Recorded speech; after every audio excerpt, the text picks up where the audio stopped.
अस्सलाम वालेकुम नाज़रीन, आऊं आहियां अनवर अली सोलंकी ऐं अवां ॾिसी रहिया आहियो सिंधी शूज़ न्यूज़ टीवी।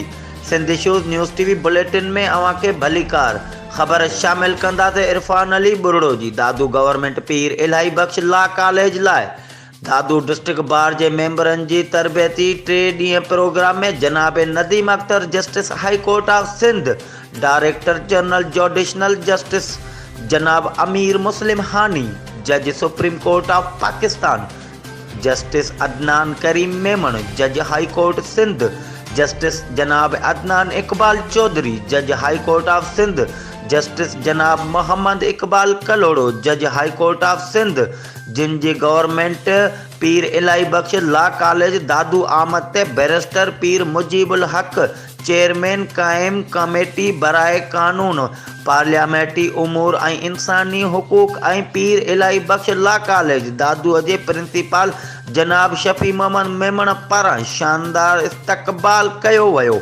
ही हुयूं हिन वक़्त ताईं जूं अपडेट्स। वधीक ख़बरुनि ऐं अपडेट्स लाइ ॾिसंदा रहो सिंधी शूज़ न्यूज़ टीवी।